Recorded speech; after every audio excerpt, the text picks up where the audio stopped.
Part 1, we saw how samurai rose from bodyguards to rulers, how they survived the Mongols twice, how Kyoto burned and Japan fractured. By 1467, Japan had collapsed into chaos. No central authority, no shogun strong enough to unite the country, just endless war. What came next was the bloodiest century in Japanese history. Then 250 years of peace. And finally a last stand so tragic it would end the samurai forever. This is part 2, from total war to extinction. Let's finish this story. For 100 years, Japan knew nothing but war. The Sengoku period, the age of warring states, was survival at its most brutal. Vassals murdered lords. Sons betrayed fathers. Entire clans vanished overnight. They even had a name for it, Gekkokuyo, the low overthrow the high. In this chaos, anyone with skill and ambition could rise. A peasant could become a warlord. A weak lord would be devoured. Then in 1543, Portuguese traders arrived carrying something that would change everything. Firearms. The Japanese didn't just adopt guns. They mastered them. Within decades, Japan had more firearms than any European nation. Tactics evolved. Mounted samurai duels gave way to massed rifle formations and disciplined volleys. The old way of war was dying. Out of this century of blood emerged 3 men who would forge Japan back into one nation. Oda Nobunaga came first. Born to a minor clan, mocked as the Fool of Owari, nobody expected greatness. In 1560, facing an army 8 times his size, Nobunaga should have died.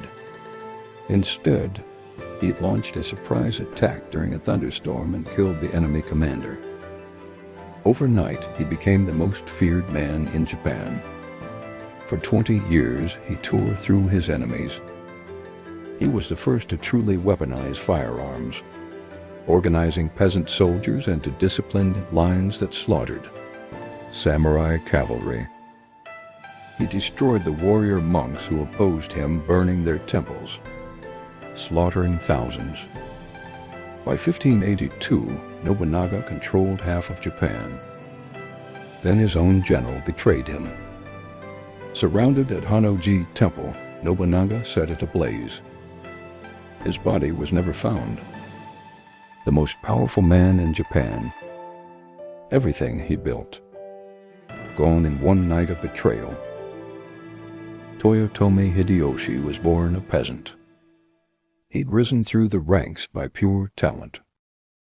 When word of Nobunaga's death reached him, Hideyoshi made peace with his enemies, force-marched his army back, and destroyed the traitor in 11 days.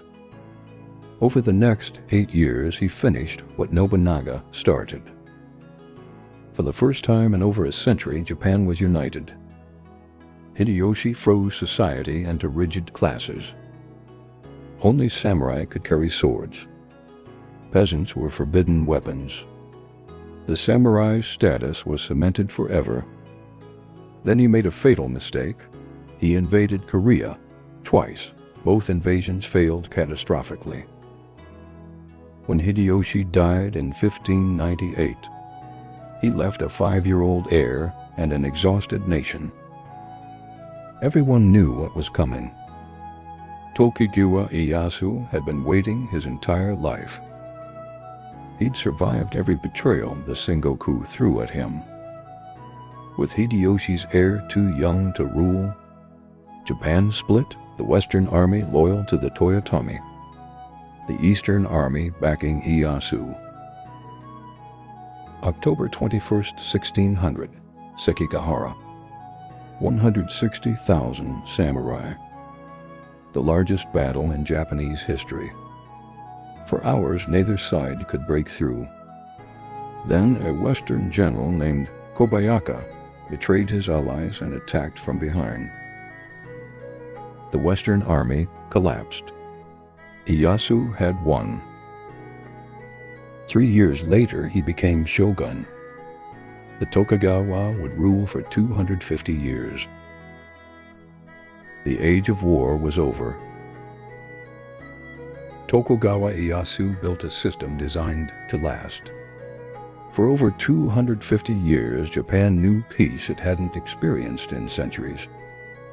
Every lord had to spend every other year in Edo, leaving their families behind as permanent hostages.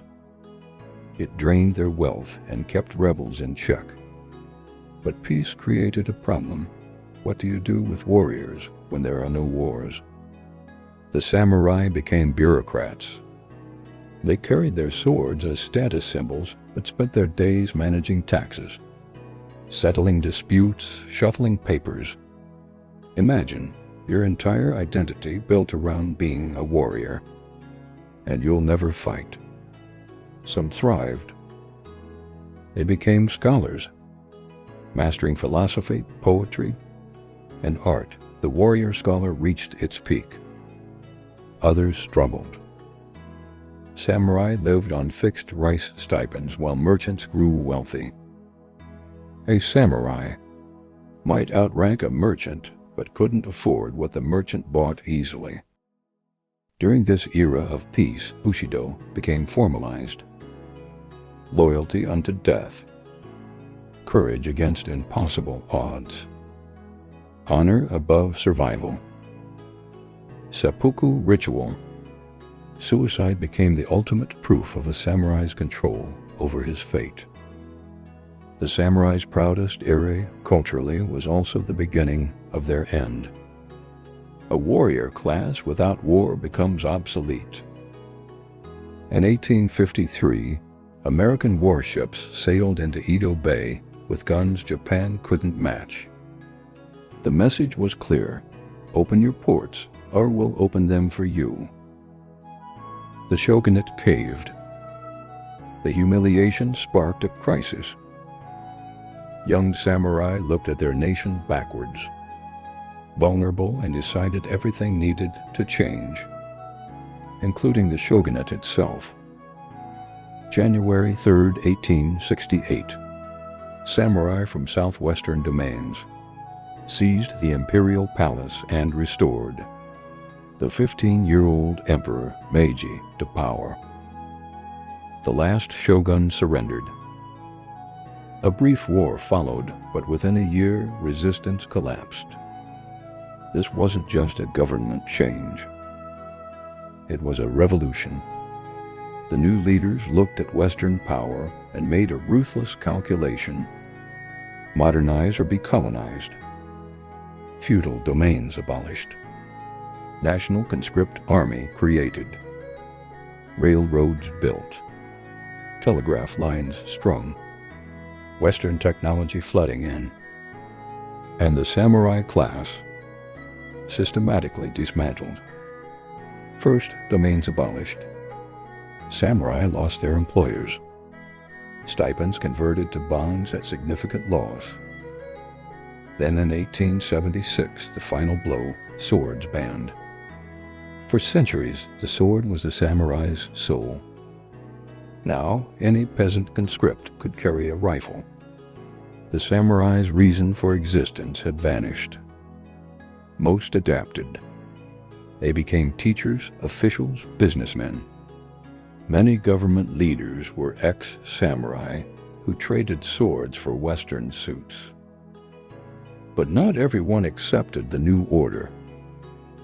Seigo Takamori had been a restoration hero. He'd led imperial forces to victory. He was beloved.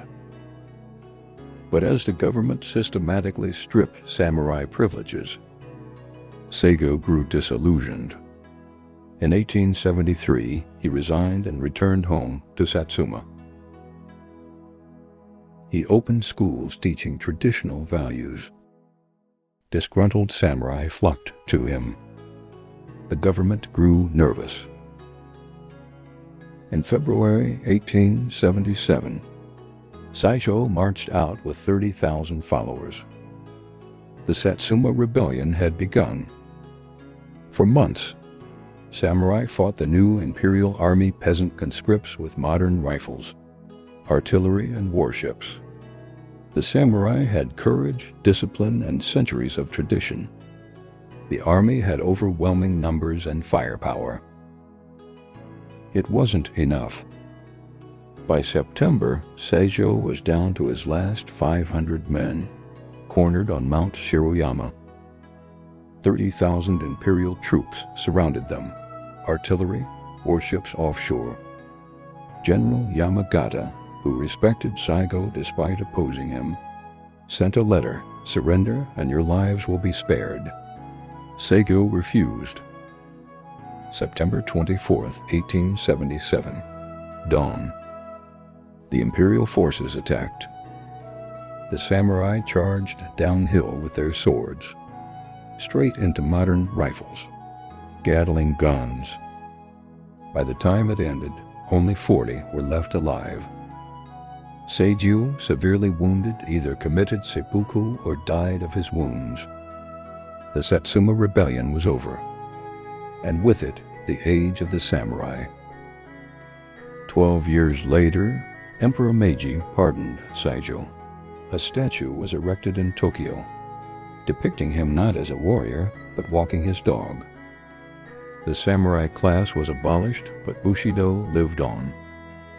In martial arts worldwide, in discussions of discipline and honor, the samurai are gone. Their spirit remains. Remember that question from the beginning? Why did 500 men charge into certain death? Because they understood something we've forgotten. Some things are worth more than survival. They chose to die as samurai rather than live as something else.